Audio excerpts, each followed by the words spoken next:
Hello বন্ধুরা, তো আজকে দুপুরের রেসিপিটা কি হচ্ছে একটু দেখে নাও। এটা অনেকেই দেখো চিনতে পারছো আর অনেকে হয়তো চিনতে পারছো না, তো আমিই বলে দিই। এটা হচ্ছে ডুমুর ফল। তো ডুমুরটা করার জন্য এখানে কেটে রাখা হয়েছে পেঁয়াজ আর আলু আর টমেটো। অনেকেই ডুমুর খেতে ভালোবাসো বা হয়তো ভালোবাসে না, বা অনেকে খাওইনি, তো জানিও কমেন্টে কে ভালোবাসো আর কে দেখোনি বা কেউ খাওনি। তো যাই হোক, এই ডুমুরটা করার জন্য কড়াইয়ে দিয়ে দিলাম তেল। তেলটা গরম হতেই তার মধ্যে দিয়ে দেওয়া হলো এলাচ আর লবঙ্গ। সেটা একটু ভাজা ভাজা হয়ে যেতেই তার মধ্যে যে কেটে রাখা আলুটা ছিল আর পেঁয়াজটা ছিল সেটা কড়াই তেলের মধ্যে দিয়ে দেওয়া হলো আর দিয়ে হালকা করে ভেজে নেওয়া হলো। তো ভেজে নেওয়ার পর যে ডুমুরটা ছিল সেটা সিদ্ধ করে রাখা হয়েছিল, তো সিদ্ধ করা ডুমুরটা ওই ভাজাগুলোর মধ্যে দিয়ে দেওয়া হচ্ছিল।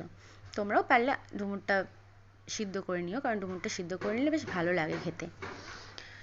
আর যদি ভাবো যে সিদ্ধ করবে না, তাও করতে পারো, কোনো ব্যাপার না, কিন্তু সিদ্ধ করে নিলে বেশি টেস্ট হয়।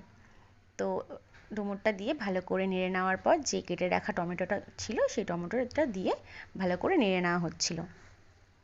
ভালো করে নেড়ে নেওয়ার পর তার মধ্যে পরিমাণ মতো নুন আর হলুদ, সেটা তো দিতেই হবে, না হয়তো রান্নার স্বাদ বা টেস্ট কিছুই আসবে না। তো তার জন্য তোমরা পরিমাণ মতো নুন আর পরিমাণ মতো হলুদ দিয়ে ভালো করে নেড়ে একটু ভাজা ভাজা করে নেবে। খুব সুন্দর করে ভাজা ভাজা করে নেবে, তেলটা একটু ছেড়ে আসে। তো ভাজা ভাজা হয়ে যাওয়ার পর যেই মশলাটা রেখেছিলাম সেই মশলাটা হচ্ছে জিরে, আদা, ধনে গুঁড়ো, জিরে বাটা, টমেটো টমেটো পেঁয়াজও হালকা দিয়ে দিয়েছিলাম, দিয়ে ওটার মধ্যে দিয়ে ভালো করে নেড়ে নিতে হবে। তো যেরকম আর কি হয়, এটা পুরো গন্ধটা পুরো একদম চিকেনের মতন আসছিল। আমার মেয়ে তো বলছে, মামাম কি হচ্ছে, চিকেন হচ্ছে? আমি বলছি হ্যাঁ, চিকেন হচ্ছে। তো যাই হোক, ওটা নেড়ে নেওয়ার পর ঢেকে দেওয়া হয়েছিল, তার থেকে দেখো এতটা জল বেরিয়েছে। ওই জলেই ডুমুরটা কষা কষা করে নেওয়া হয়েছিল, আর দারুণ টেস্টও হয়েছিল। আর জল দেওয়া হয়নি, ওই জলটাই রাখা হয়েছে। ওটা ভালো করে নেড়ে একটু কষিয়ে নেওয়া হয়েছিল, আর কষিয়ে নেওয়ার পর তার মধ্যে হালকা করে ঘি দিয়ে দেওয়া হয়েছিল, যাতে দারুণ লাগে খেতে, টেস্টটাও খুব দারুণ আসে, আর গরম গরম ভাতের সাথে দারুণ লাগবে খেতে।